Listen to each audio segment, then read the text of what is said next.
Gary having returned to Oklahoma from California, spending less than a week in Oakland. The journeys, a 3,200-mile round-trip vacillating experience, accomplishing nothing but a promise of asseveration. Rhythm tamer Troy Elledge wanting to assemble a band for a West Coast recording session. Promoter, Don Kinder offering to render the cost if Gary would return to Lawton, including the retrieval of his Wurlitzer electric piano from the brokerage firm. The three musicians, Glenn, Jerry, and Gary, looking forward to meeting with Don and Troy to plan rehearsals and time frame for traveling to the West Coast for the session. The band members patiently waiting with promise and expectation, but silence. Band member Jerry Willis deciding to return to Frederick to inquire about Don and Troy, discovering Don, his wife Martha and Troy had already embarked for the West Coast. Gary was somewhat surprised, especially after the expense for his return, but more disappointed at a lost opportunity for the band to expand its expertise to a new forum. It was then an anomalous Glenn came to life, proposing the exploration of Oklahoma City, having come to realize, Lawton and Southwest Oklahoma was a dead-end road. The Untouchables were ready for a change, and the possibility of relocating to the Commodious City might open the door to a host of bookings. The band relinquishing the idea of hearing from Don and Troy, and with Oklahoma City distinguished as the largest area city in the nation, so might the array of opportunities be the largest.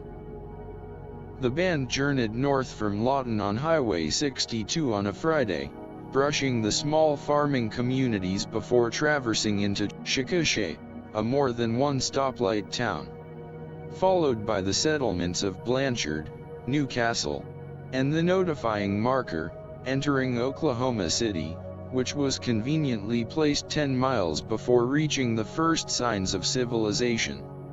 The city limits entrance location giving validity to the statement the nation's largest city. Highway 62, merging with Newcastle Road then joining Southwest 29th Street, a southern crosstown access east to Interstate 35. The band but a few blocks into Oklahoma City proper, discovering opportunity at their initial inquiry, happening upon a sign advertising live entertainment at the Airline Motel, on Southwest 29th. The band negotiating a 2-night booking starting that night, including a complimentary room. The patrons of the club being an added benefit, more than happy to provide a wealth of information, providing the names of a substantial number of clubs that booked live entertainment. The newly arrivals amazed at the prospects. The Untouchables discovering that unlike the loosely enforced liquor laws at the so-called private clubs of Southwest Oklahoma, Oklahoma City presented a venue of its own.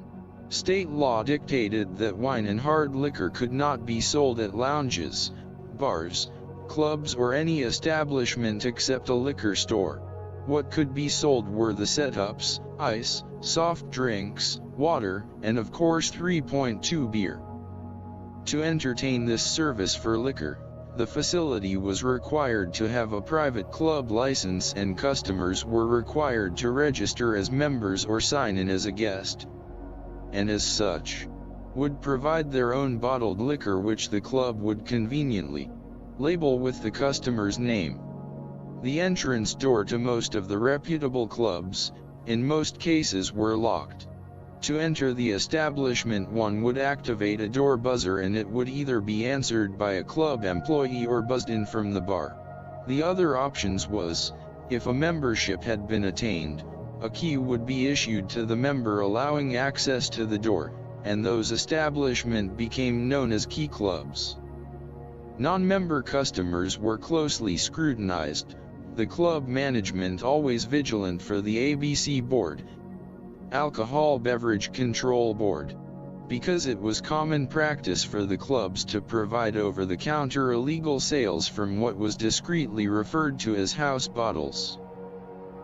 The Untouchables finding Oklahoma City nightlife very accommodating, the city having no restriction on dancing, the private clubs all non-union, contracts verbal for the most part, with payment in cash, and more important, regular house bands were for the most part non-existent. The Commodious City was virtually a gold mine of musical opportunity, with over 20 private clubs sponsoring live entertainment, not including the nationally known service organizations, or the likes of the exclusive Petroleum Club.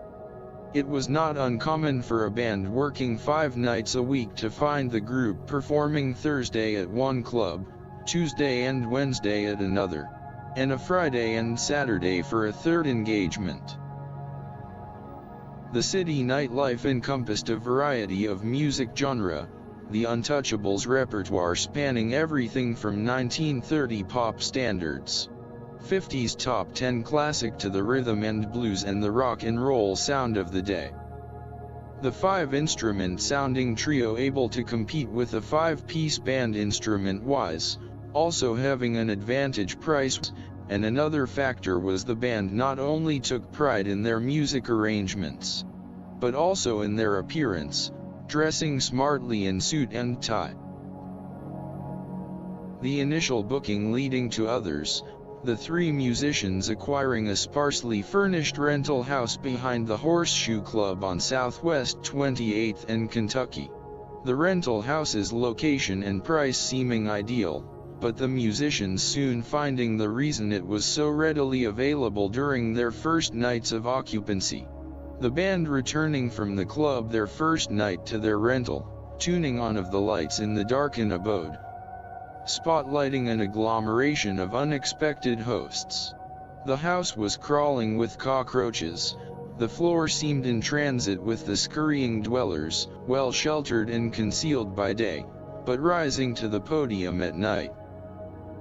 Gary having never experienced roaches before, and the first reaction was to immediately part company as it appeared they were outnumbered. Cooler heads prevailed, deciding to find a chemical solution, Gary and Jerry making a trip to a local open convenience store explaining the situation, but finding no remedy.